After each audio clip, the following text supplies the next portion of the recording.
He's an old head. Youngins are really starting to get on my damn nerves. He's a purveyor of nonsense. He's a Georgia high school coaching job influencer. His favorite Bible verse is, Jesus wept. He's the man of constant sorrow, Chris Lamb. Yeah.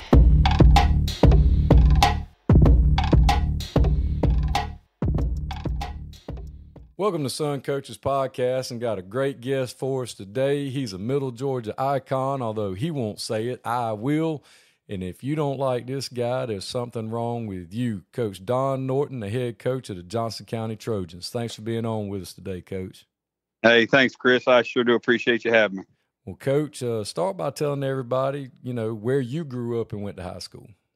I grew up in a town called Coral Springs, Florida, where I was 1 mile from the Everglades and 8 miles from the beach. So when I wasn't riding my bike to the Everglades to fish, we were on the beach playing and doing that thing. So it's now a really big town. I think our graduating class back then had about 700 people in it. And anyhow, I grew up down there, and it's huge.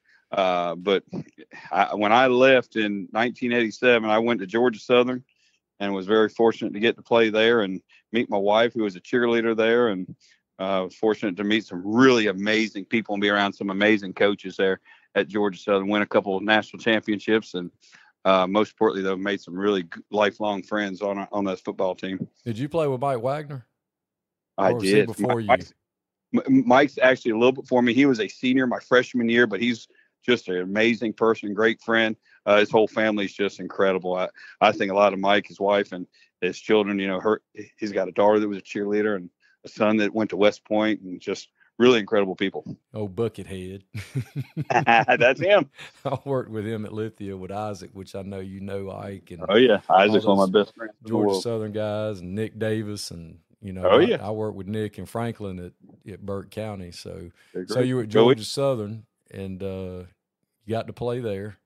I did. Very fortunate. So what was your first job coming out of school?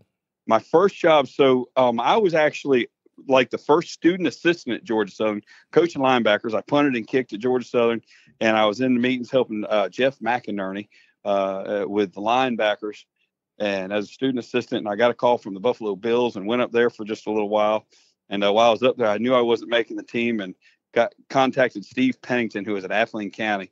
And so when I asked for a release, and they were glad to release me, and went down to Athling. We won a region championship, and I thought this game was going to be easy. We went down and had a fantastic year. I learned a lot.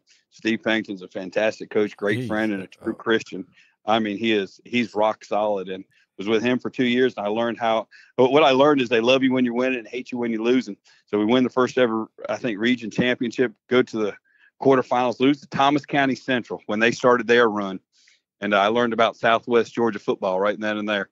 That's a different level, different speed. Well, but DT told me that y'all shared the building. DT was in backseat when I was there. Yeah, he said y'all shared the building. We did. What a guy. So when we went to Athling County, this is one of them things that you just can't believe. An assistant principal or someone had burned up the field house. So when I arrived, it was like an old cannon plant that we had to dress in behind tarps. And I was, being the youngest guy, I was in charge of cleaning the soot off the helmets and everything, trying to salvage all we could. I mean, it was the darndest thing. And I didn't know any different because, heck, I was just first-year guy. I was just a rookie, You did whatever Coach Pennington told you to do. I was the yes, sir guy, but we had some really good players. And, man, I learned real quick that good players make good coaches. And because the next year, I think we went 1-9. And they were putting dead animals in Coach Pennington's mailbox. So they gave him like a shotgun at our first thing. And I got my only envelope at a banquet. They gave me $100 bills. Like, man, this is awesome. I don't think I've got one of them envelopes since. Yeah, DT said y'all shared a building because he was the rec director. And you had ISS, and y'all were in the same building. Yes. Yeah. Oh, my God. He's unbelievable. What a guy. I think everybody in the world loves David Thrower. Oh, yeah. He just retired this year. That's what he said. Yeah, he's like my big brother. I talk to him at least, I'll say this, I aggravate him at least once a week. He's one of the dudes in the state. He is just an amazing, amazing human. He really is. And Coach I've Pennington, never heard anyone say anything negative about him. no, I mean, if you don't like DT, it's a you problem. And Yes, same sir. thing with Steve Pennington, coach. When I was the head coach at Richmond Academy, he was the head coach at Statesboro. Yep. And that man, I love that man. I mean, he Me took too. time to talk to me. And Yes. I took my hat off and my sunglasses off when I talked to him. Yes, sir. And the respect that I have for Coach Pennington, as good as he was to me and didn't have to be, because I was just a nobody, just a little whatever. And he treated me like one of the guys. Yes, sir. Just a good. And that's the thing. I actually called him yesterday just to see how he's doing and say hello. And he's gardening and he's doing wonderful. And he's one of the true. He's a true Christian man, and I learned a lot from him. I need to get him on here. He'd be Absolutely. awesome. What a guy. Yeah, he was great. So where'd you go after Applin? I went. My wife is Butch Brooks' daughter. So Legend. We were looking. Yeah, absolutely. What a dude. We chose to go to Washington Wilkes. She went. She had to teach special ed out of field. Anymore now, folks don't want to teach out of field and all that to get a first job. So she went home. She didn't want to, but what an opportunity to work with Coach Brooks and that staff up there. We were pretty good. We played for a state championship. Went to played Elberton in the state championship in '95. At the time, we had the number one fullback in the country by the name of Ed Wilder. So Ed was 6'3", 270, ran about a 4.5. He was an All-American, number one fullback. Our tailback was Nicky Calloway. He ran a 4.3 and went to Georgia. And our quarterback was 6'3", 270, named Bernard Welburn. And we were pretty big and strong. And anyhow, Coach Brooks taught us a lot.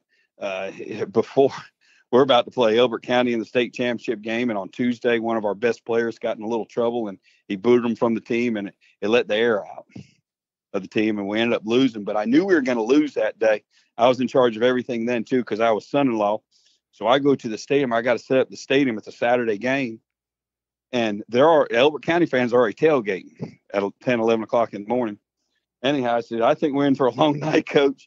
And anyhow, game's getting ready to start, and they have this little wrestler who's dressed up like a blue devil. And we have a tiger who's like the nicest little girl in the school going out. Even the tiger was smiling. It wasn't even a mean tiger. It was a little, and she was going out in the middle of the field waving. And this wrestler from dressed up like a blue devil goes and tackles her out there by the 50-yard line. And starts like beating this little girl up. And this is right before the game. This is like 7:25 around the national anthem. We have one big old cheer. She goes out there and pulls them off and everything. I was like, oh, my God, this is going to be tough. So I went ahead and showed me, you better be ready. They was all hungry that night. Oh, that's awesome. Getting to play in that game that early in your career. Oh, wow. Oh, my God. I thought it was going to be easy. I thought that's just what we did. Well, I told somebody in another podcast I had earlier that we were coming home from the Dome early in my career, and Stacy Bell and Lee Hamner turned around and looked at us and said, make sure early in your career that you work somewhere where you have a chance to play in this game. I never did that. I didn't listen because I'm an idiot, but they're right. I mean, if you can position yourself to do that, I think you need to do that as a young coach. Absolutely. You used to coach wrestling against Lee Hamner. He was at Ware when we were in Baxley. How about that? Really? I mean, I knew he was at Ware. I didn't know he coached funny wrestling. Guy. Yeah, he was a wrestling coach too. I knew he did baseball. I didn't know he did wrestling. He's like a big brother to me too. He's at Pacelli now, enjoying retirement. He was a great coach. Man, a great dude too. Yeah, he really is. So I got to work with Butch Brooks. I heard you mention him before, man. What a guy. I wish everyone would have had a chance to meet him. One of the true toughest people in the world. Give you the shirt off the back, but he's taught lessons to so many people. I mean, just his players and his coaches, his little coaching tree, which I guess would be off the Wright Bazemore tree from Valdosta and Nick Hyder. But, man, there's so many people that worked for Coach Brooks and learned the lessons that he taught and instilled that have gone off and be successful superintendents and principals and just, multitude of head coaches and stuff. And so I owe a whole lot to Coach Brooks and miss him dearly. Yeah, I know Milt Miller's was a big. Oh my Coach God, Brooks they were absolute clowns together with Milt Miller, Charles Winslet, Rodney Walker, Ray Broadway, Coach Brooks, Miss Miss K. Brooks. Holy smokes. And the PACA stuff was so much fun, and the old horse races, and the older folks will know what I'm talking about, but holy moly, we used to have a good time. And the crowd goes wild. And the crowd goes wild. That's exactly right. Yeah, that I know Coach Miller loves some Coach Brooks. They were big running buddies at the clinic. Oh, man. So how long were you at Washington Wilkes? I was at Washington Wilkes 4 or 5 years, and I thought he was going to retire. And so we felt like it was time to go. I thought I was going to go to Screven County and be Luther Welch's offensive coordinator. Another legend. And on my way for our last interview, our last just breakfast and conversation, I took my wife. I got a speeding ticket in Hilltonia, Georgia. And I believe in God. And I thought God was sending me a sign. So we left Screven that morning after breakfast and rode to Johnson County. I had no clue where Wrightsville, Georgia was. And we just followed the map and went up in there. And the superintendent by the name of Nick Holton met us way out in the country at a little house on his tractor. And he said, Coach, you're going to live right here, and these people right here are going to take care of you, and we're not going to pay you a whole lot. But you're going to love it here, and this is going to be your home. And I looked at my wife, and I said, this is it. We're in. This is our kind of people, just good old-fashioned good people. And he was right. It became our home, and we didn't make a lot of money. But by God, the people were just amazing to us. So we went to Wrightsville. I called Bill, said, hey, I want to come work with you. So that was it. So you started working funny for Bill story. Bonds, hey, you know what's legend. funny? Before I went there, I wanted to be a head coach. I thought I was going to Claxton. So I'm interviewing. Me and Mark Stroud from Toombs County were the finalists, and I was friends with Mark. My wife worked with him at Toombs County, and I called Mark. I said, Mark, they're going to offer you this job. If you don't take it, recommend me. And I knew he backed out, and I'm on my last interview, and I'm sitting there waiting.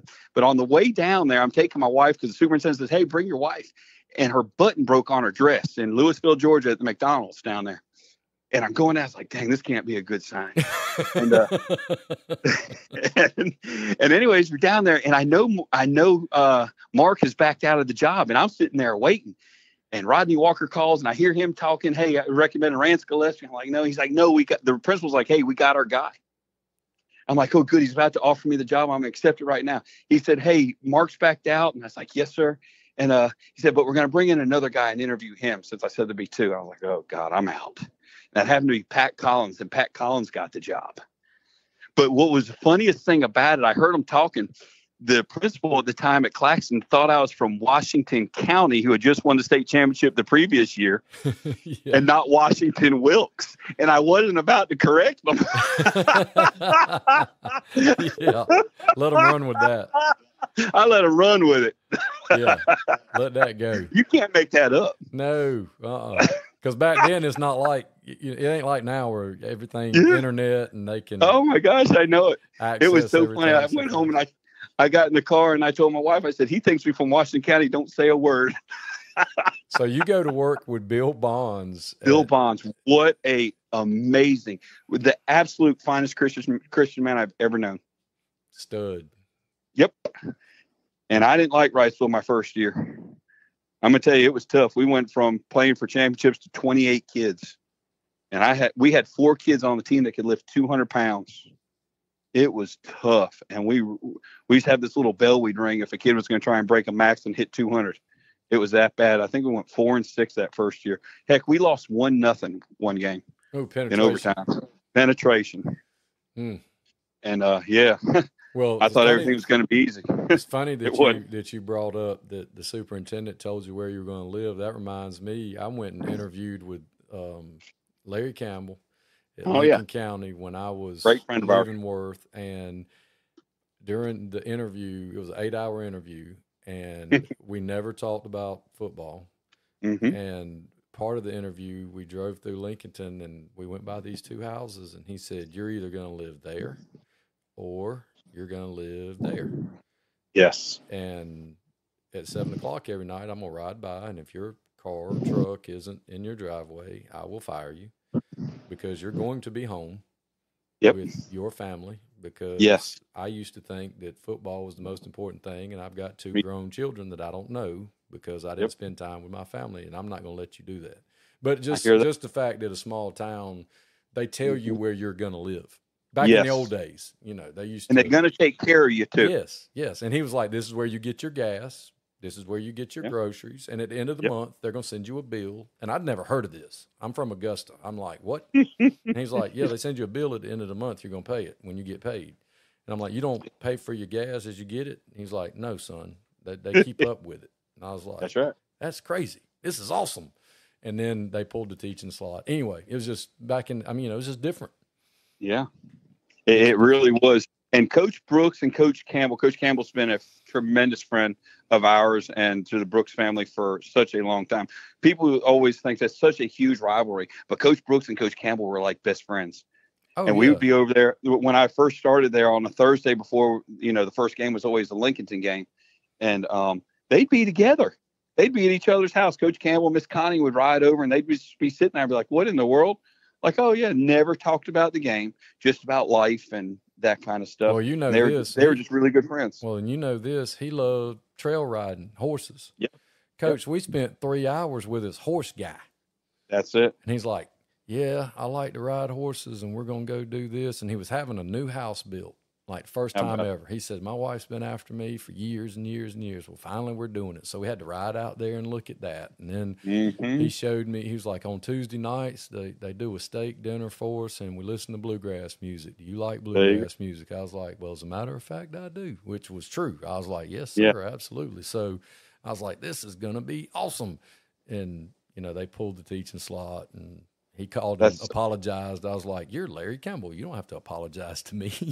Isn't it funny that our biggest icons and heroes and the greatest, most successful coaches have been the greatest people? Yeah, they're just like and normal. Our best at the relationships. Coach Campbell is so honest and humble. He's been we were with him at a wedding the other week, and his wife is just absolutely amazing. And when Coach Brooks passed away, they spent so much time on the phone with us and just such great friends, man. You couldn't say enough. I know he might be the greatest coach ever. I get that, but he's as good of a person as he ever was a football coach. Well, the funniest, I only have one story. I started coaching at Aquinas and we were in their region. And of course, he didn't care because back then Aquinas were terrible. Yeah, Aquinas wasn't too good. No, hadn't figured out. They are now, buddy. Hadn't figured out how to get players over there then, but they have since figured it out. But this was in the late 90s. And anyway, I remember being at the clinic in Atlanta, and it was like 2007, 8, somewhere in the early 2000s. Right. And we had gone to Cowboys because Mill always, they always had it set up where we could show our GACA pass and go to Cowboys. So we go up there and we're dancing, having a good time, whatever. Well, it's time to go. And the lights come on, and Coach Campbell was there.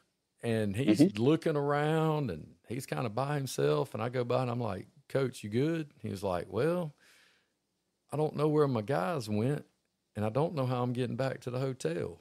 And I'm like, we got you, Coach. Come on, you can come on with us. So we pile up. Those were good times. Beverly Raines and all them would set that up there at Cowboys, too. So it was all them, Milt Miller and Beverly Raines, who was secretary and all that, Ray Broadway, all that. Oh, yeah. That was a lot of fun. Did you ever go to any of the ones that Coach Brooks did when he was at Georgia Tech? No, I never got his clinics when he was the director of football and then the and the high school relations guy. He had he was before Griff, yeah. That's exactly right. So he was there, and he'd always joke he's 53 steps away from the cheetah. and would say, I'm on a first name basis with all of them, fellas. So just come on to Georgia Tech. That's when Georgia Tech didn't have the great relationship in the state of Georgia like they do now. Right. And that was part of his job was going there and fixing that, which he definitely did. But yeah, those guys that are just icons are just something special. And, Bill Bonds was one of them for sure. Yeah. When we got Coach Campbell piled up in that Camden County cheerleading car because they were all taking us home, and we had it was Coach Campbell, Lee Campbell, Steve Pardue, me, Kevin W. Stevenson, somebody else was in there, and then the cheerleading coaches were having to sit like we were just packed in there because we were just trying to get home, because there was no other. Everybody there was no. Were y'all Uber. At the Castle Gate?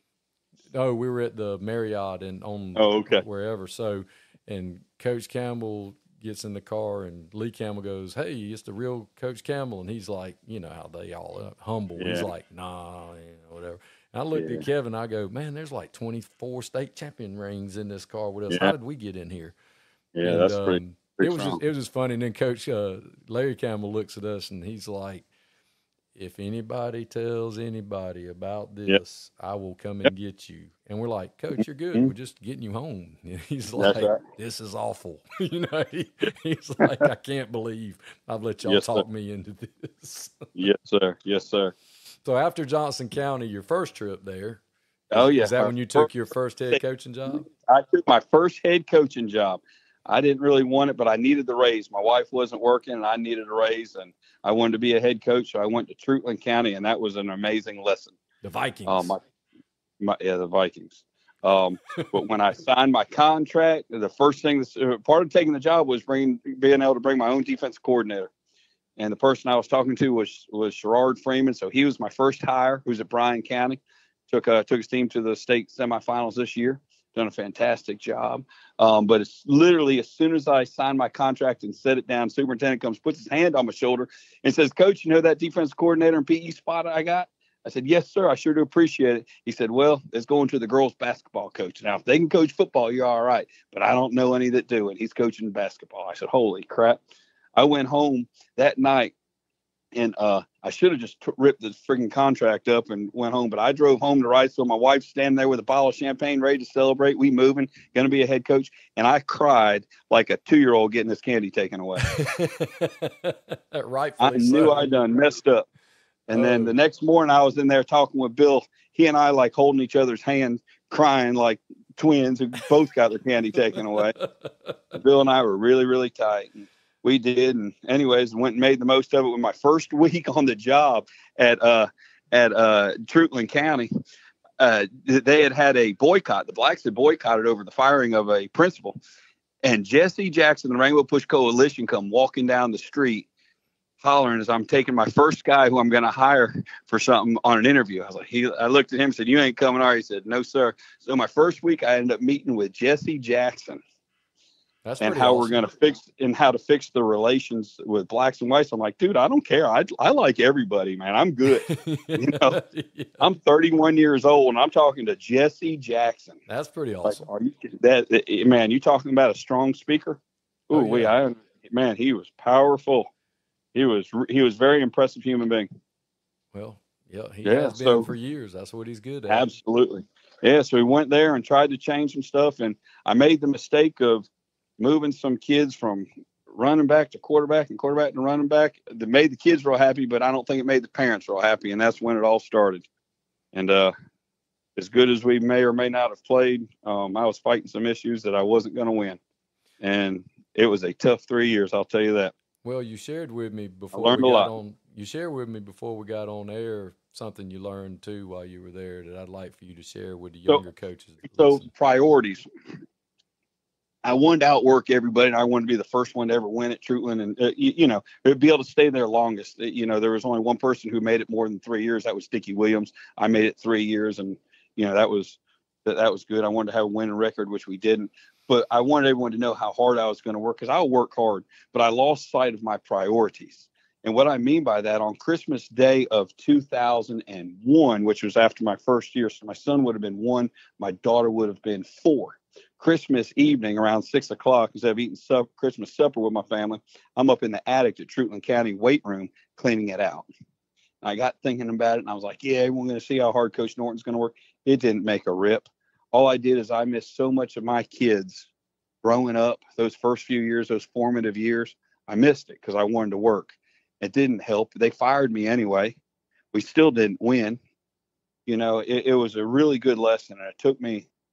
It took losing, to realize that it didn't matter. And Coach Brooks called me one time. He's like, "Look, your wife's going to leave you if you don't get your ass home." when Coach Brooks talked, you listened. And that was his little girl he's talking about. Yes, and your choices of response to Coach Brooks is yes, sir, or no, sir, and that's it. There's nothing else that's allowed to be said. Correct. And yes, sir. And I thought he was joking. And he's like, "I will drive up there and make sure we're clear." And he was exactly right. Yeah, that's not necessary, sir. And when it came nut cutting time, they fired me on our 10-year anniversary. And I actually have the family picture hanging with tears in my eyes. as a reminder of what can happen and, what's truly important. It was really a good lesson. I learned a lot. Don't be loyal to places, be loyal to people. And make sure you make your family your priority, because that's all you have when it's nut cutting time. That's all you got, those folks in the house. So that's exactly right. I really learned a lot in Truitland County. It was a great experience. It took about 8 years for my wife to ever even drive through it. She drove an extra 30 minutes around it. It was tough. It was confrontational. It was tough. I made some mistakes and whatever, but it was a great learning experience. Yeah, it was a great learning. And you had said something about, I post a lot on social media, my son, and I really do it just to show younger coaches what my priority is. Absolutely. And, absolutely. He's growing up, and, he has challenges and stuff like that, but, I like to let people know that should be, when you have your free time, you need to be spending it with what's important. Yes, sir. I mean, you got to eat, and this is what we do for a living. Right. We're going to work, but when we work, we work, and when we play, we play. Exactly. So I made that a priority, especially with our assistant coaches now coming back. I went back in 2004, and we started to have a little success back at Johnson County. And Bill was as good of a family man. He was fighting cancer at the time, and was as good of a family man and Christian as I ever have. And I learned so much from him. He used to say, "Look, Don, there's more than one way to skin a cat. You can do it like this and get your work done and still be with your family." And I really learned a lot from Bill Bonds and his character and his Christian, and watching his love for his team and his family through his challenging times of battling cancer. So you returned to Johnson County. Yes. Well, that just goes to show the relationship that you had built and had with him, that you were able to come back. Because some people, once they leave, they don't let them come back. Right. So Sonny Spurlock replaced me when I left to go to Truitland. Then I replaced him when he left Johnson, whose son. If you don't know Sonny's an amazing human being and great football coach. And so anyways, but I didn't want to coach. I thought I was going back to be assistant principal until they told me I was, and I'd coach. And so I helped Bill for a year, but I had such an experience previously. I was out, but we had some success, and went to the Dome one year and had some success, and then lo and behold, Bill decides to resign. And he calls me. I'm walking out going fishing, because that's what we do here. And he says, "Don, just let you know I just resigned." I said, "Bill, I ain't got time for this crap." And I hung up the phone. Thought he was messing with you. Yeah. And I said, "I'm going fishing, man. I got time for this." So I go in the office the next morning, because it's in June, and his office cleaned out. And I said, "Bill, what the hell's going on?" He said, "I told you." I said, "Oh, crap. I don't want to do this." He said, "Well, I'm out. Good luck." Yeah. I was like, oh my God. So anyways, hey, I walk in, I meet with the principal and superintendent. They said, "Hey, Don, you're our new head coach, and we're not going to pay you what we pay Bill. And other than that, you got a couple slots you got to fill." Yeah. So it was a total of 4 of us coaching football. And we had 2 on the middle school staff. So that was a total of 6. My first hire was actually a softball coach. And then my first football hire at Johnson County that came from the outside, I had to fire during the year. So you were the AD and football coach. I was AD, football coach, offense coordinator, defense coordinator, and head tape guy. Oh, that's awesome. So we would literally be calling plays and taping someone up. Oh yeah, that's awesome. And then you got young coaches these days that tell you what they're not going to do. Oh my God, it was tough. But what we learned from that was, with 4 people, and we went and got a couple middle school coaches and that kind of stuff, you can do more with less if everybody's on the same page with no agenda. Correct. And that's what we did. And that is the only picture of my staff, of our staffs in all of our years I have on my desk, is a group of 4. And we learned trap, buck sweep, belly, and waggle. And there you go. And we ran it, and we got pretty good. It ain't hard. It ain't hard. We got pretty good, and we've been really fortunate. And I don't mean those plays. I just mean football in general. I think these days a lot of people try to make it harder than what it really needs to be. This game's not hard, and I think we overcomplicate it. Yep. And as much as kids have going on these days, the simpler you can make it. Oh God. Ways instead of plays. Just make it exactly right. Simple.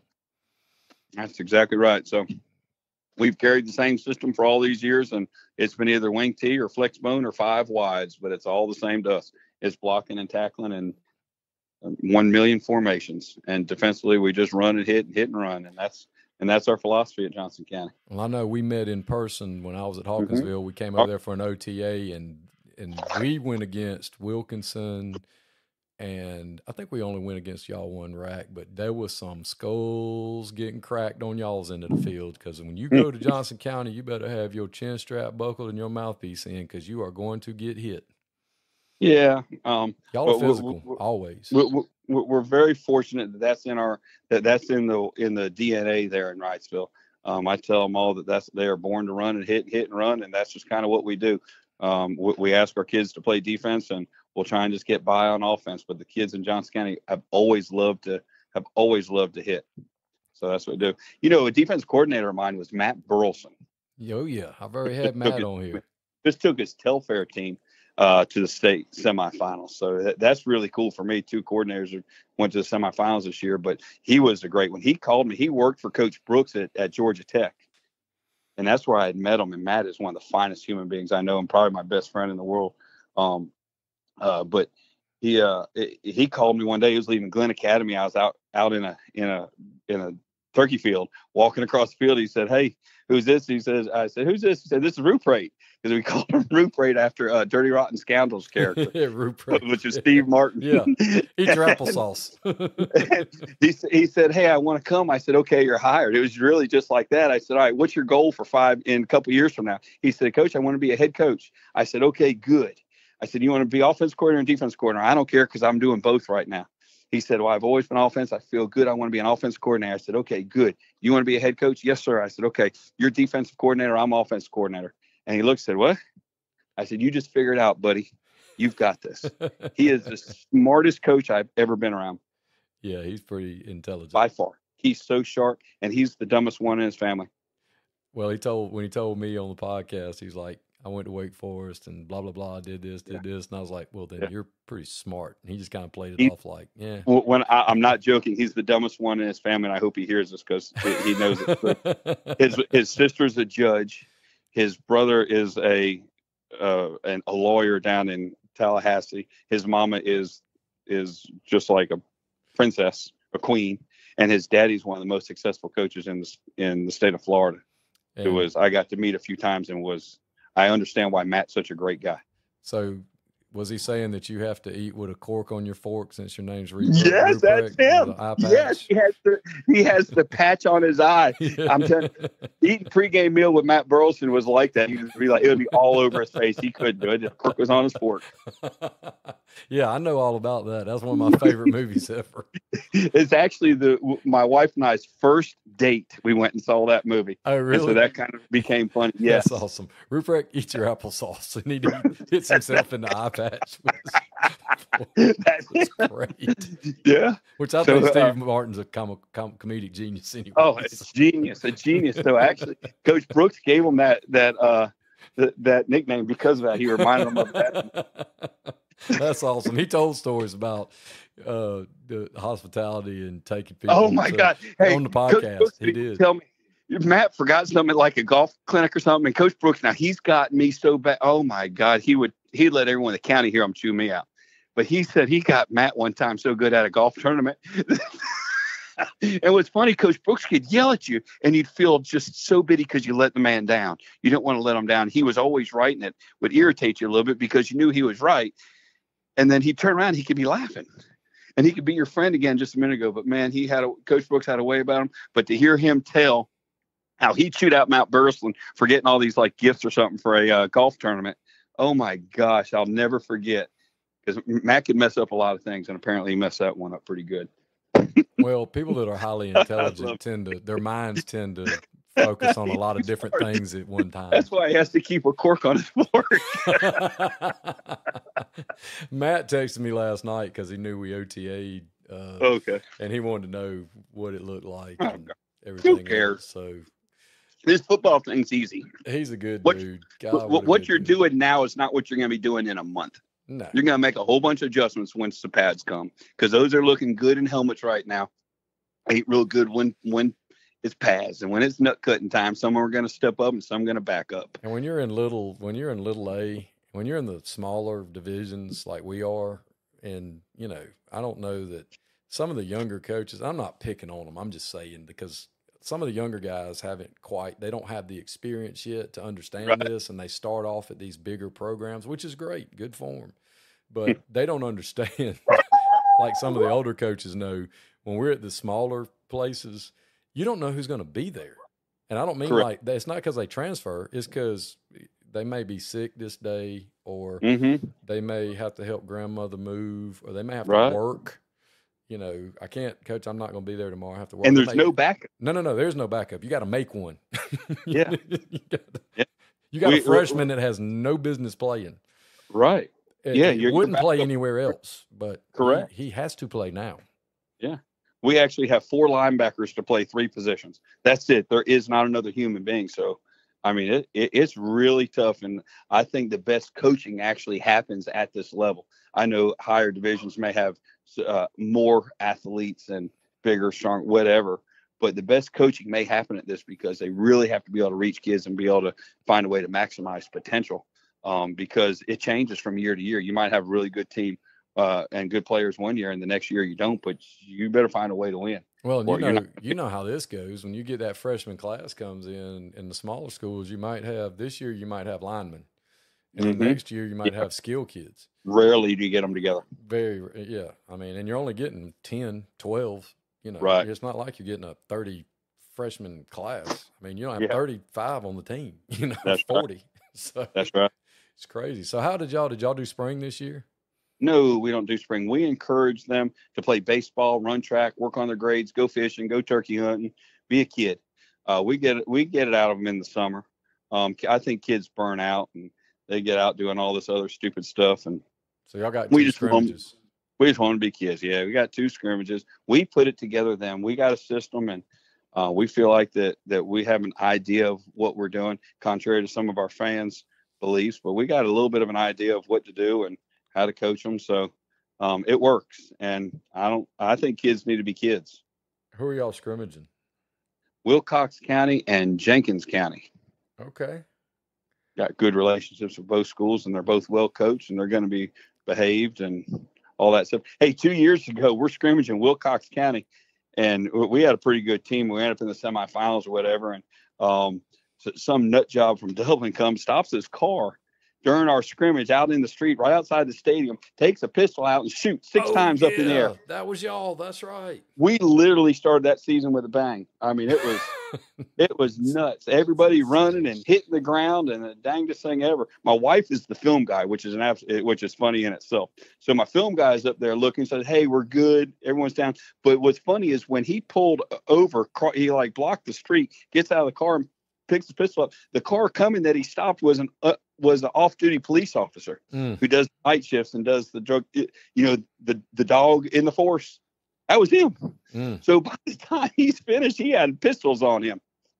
And it was crazy, man. It was absolutely nuts. People make bad decisions. Bad decisions, and man. He was from Dublin, and it made it look like it was one of y'all's people. No, he was just some person who was having some issues and did that. And anyways, he got... Well, hopefully that doesn't happen this year. It won't happen again. You don't know. You never know. Yeah, it's funny. It's always something that you always got to be prepared for and expect the unexpected. And our people did an amazing job recouping and understand it was just some freak thing, and we just moved right on. Well, did the new region reclassification and redrawing of regions, how did that affect y'all this year? It did not affect us at all. I was on the reclassification committee, and I was the only one from Class A Division II. Everyone else had 2, and we had just me. And we spent a lot of time helping Don Tyson and many others trying to help get it right. And long story short, it ain't right, but it is what it is. What we put it this way: what we thought we had prepared and was going through changed. Yeah. So that's another great lesson to learn. Yeah, I'm not gonna put y'all out there on it because I'm a well-established anti-establishment guy. So right. Everybody knows how I learned a lot. Great. but I'm gonna tell you, I met some fantastic people on that committee and everything. You talking about people trying to do the right thing? The people on the Georgia High School Association on those committees are committed to kids and doing the right thing. I learned so much from watching some of those people and understand why some of them are, principals and superintendents and that kind of stuff. They are well respected and well thought out and do the right thing. Oh, absolutely. They're trying. The problem is we've outgrown. Sure. It's just, it's can't still handle different. It. Yeah. So the proposal I had made is basically, if you have more than 2 stoplights, you don't need to be in Class A Division 2. I mean, if you've got a McDonald's, you're somewhere else, right? Yeah. You got a Walmart. I said it 15 years ago. I said it jokingly. Yeah. But it's just different challenges. And so anyhow, now there's some. Yeah. If you've got a Walmart or even a mini Walmart, you're a different. You're too big. It really is a difference, but it is what it is, and we're gonna. Yeah. That's the cards we're dealt, and we're gonna play them, and it's all good. Well, what do you think about the scheduling as far as us playing so early? We talked about that a little off air about, we're going to play 5. If you count the scrimmage games, we're going to be playing game 5 at Labor Day. Labor Day. That's insane to me. Yeah, it's really not. I really wish we could do something about our summer scheduling and what's legal and what's not. Right now, by the time you're allowed to put pads on, you only get 2 days before you have your first scrimmage. Yeah, I'm not sure how safe that is. Yeah, I don't. You said something to me before that I want to share with everybody. Coach Don Norton, and he mentioned Matt Burleson because I heard Matt did this at Toombs. They said at the OTA, and you did it the other day at practice. After an hour and a half, took yours off the field and said it's too hot. This is enough. We're done. They said Matt at the OTA at Toombs did 2 racks and went to the coach and said, it's too hot. We're going home. There you go. And they ain't afraid of nobody. It ain't we don't want to go against nobody. It's common sense. So in the summer, I believe, and I'm not a big OTA person, although we're having it tomorrow. We're having one tomorrow, and we're going to just practice together and make it a collaborative practice. Maybe these guys can make some friends, let their coaches coach our kids. We're going to coach their kids, et cetera, et cetera. But I truly believe you can lose more games in the summer doing this stuff than you can win. You get someone hurt. I talked to Chris Gearson today. He's had kids get hurt in those things. I'm like, dude, we can't because we're already starting, 4 freshmen. Well, when I was at Americas, Coach Carl Willis, who's retired now, he was a long time Americas guy. Been there forever. Worked with. Right. He did a special teams camp. And but anyway, Coach Willis had worked for Coach Alton Shell, and he said even back in the 80s, if it got too hot, Coach Shell would take them out and make them sit down because Coach Shell, even in the 80s, realized that if you lost one to heat, that you lost that kid for 4 to 5, 6 weeks before they could come back. Can you imagine what you'd have on your conscience if a kid got sick or, God forbid, passed away because of a practice? Yeah, I mean, practice, and they're not raised like we were. They don't play outside, and they're not going to. They maddening it. Oh, especially since the game just came out. Yeah, they stay up till 3 o'clock in the morning playing Madden. Yeah, I mean, well, now they don't come out with NCAA came out this week, so I mean that's something else that's going to keep them going. But I mean, they don't. Hey, them jokers going to be making up plays for you off the Madden. Hey, this is what we need to run, Coach. Yeah, mine. Oh, it's Coach. I got to share this. This is. I kid you not. When I was at Lanier County, we were playing somebody. It was somebody west of I-75. So it was. Okay. I don't know if it was. They were good. Miller County, Pelham, one of them back in it was 2000. I can't remember which team it was, but when they sent us their VHS film, because it was, it's pre-huddle. Sure. When we start watching the film, they had made a video on the PlayStation game of their top 5 players. On the video game, it was like quarterback number 5, John Tave Smith or whatever, That is fun. Wide receiver number 82, Jason Johnson, and the kid comes and it was the cartoon, like it was from the video game, and we're like, are you kidding me? I mean, we just laughed. I mean, we probably rewound and watched that more than we did the game. Wow. You just never know, man. But you're right. These kids are going to be coming to us with all kind of crazy stuff. And speaking of kids these days, what do you think over the years is something you've noticed, good or bad, that's just changed a lot? Or changed the most that you're like, oh my God, it's so much different than it used to be? We have kids with great respect at Johnson County. We definitely have that. I've seen it at different places. With I don't think it's a Johnson County issue, but some places I see are having more of an entitlement type thing. The parents are getting involved with some stuff that they really don't know. I'm not. There's still lots of tough kids out there. Don't get me wrong, but like you were saying, they're not as accustomed to the heat as they used to be. When I first worked in Baxley, Georgia in 92, 93, those kids were out in tobacco fields in the summer. They didn't come to football until all the tobacco was put up. They were in shape and they were tough, right? I don't think that's really going on too much anymore. So I think that is one. And, you know, a little more entitled that, hey, I should get this just because. I'm like, yeah, it doesn't really work that way. Yeah, when I was at Worth, the kids threw watermelons, and they would come to is that not an amazing thing to watch them toss those things? Coach, they would come to evening workouts to get a break from throwing watermelons. Absolutely. They're like, we got to pick up. You want me to do how many sets of bench press? Bet. This is way better than what I've been doing for the past 12 hours. Yes, sir. And all they got was a pack of peanut butter and cheese crackers and a Coca-Cola. That's it. It's the same way with the backer down there in Appleton County as well. Ware County. They came to football to get a break. Absolutely. Which now, and they were whipped. Yeah, it's just different. You know. Yes, sir. So that is a big difference. You don't see that as much. You know, there's some really, really tough kids. We got some that have been farmers and all that, and they'd win every tough guy competition there were. I had one last year that was skinny and couldn't lift weights worth a darn, but you give him a couple weights to hold, he's holding it longer than anybody else. They don't quit. Kids like that just don't quit. They're just really, really tough and country strong. And, oh yeah. Well, you've always been in rural places, and that's right. That's the kind of work ethic and sir. Lifestyle. Yes, sir. And absolutely. Respect for others and things like that. Absolutely. Yeah. I'm very fortunate to be in Johnson County. I learned a few years ago, this is absolutely my passion and is my dream job.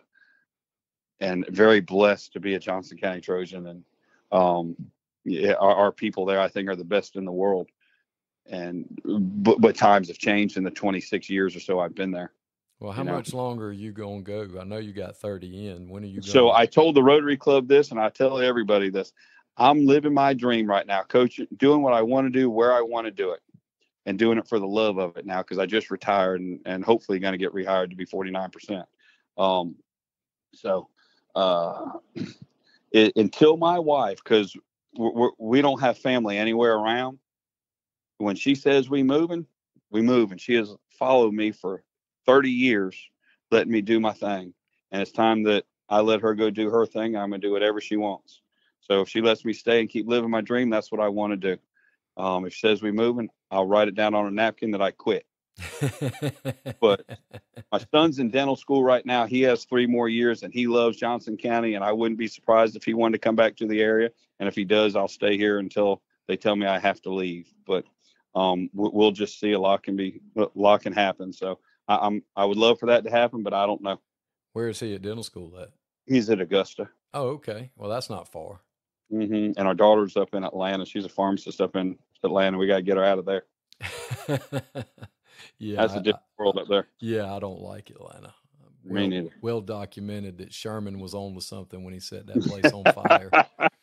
And he left Washington and Madison, Georgia, and places like that. Left them alone. Yeah, I'm just not a big. I just can't deal with that many people. Rachel laughs at me every time we go up there because I point stuff out, and I'm like, people live here. I mean, like right there. Look at that. There's terrible. They live here, and they like sir.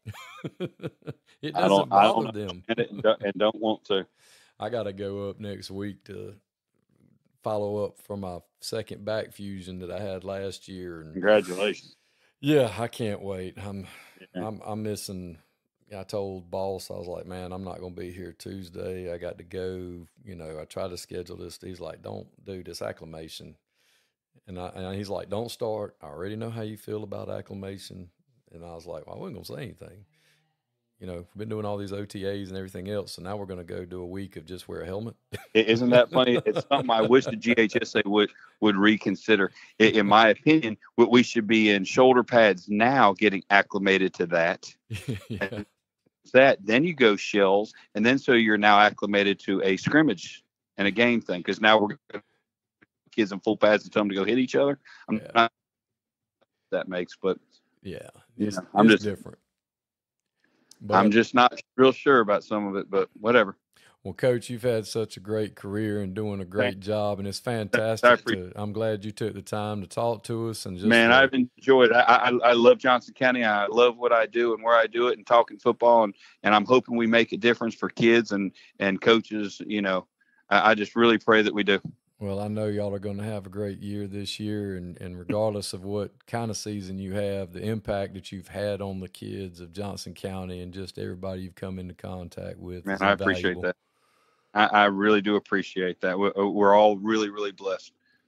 Well, Coach, if there's ever anything in the world I can do for you, you know I'm always there for you. Just give me a holler and a shout, and I'll do anything I can for you. Thank you so much for being on with us.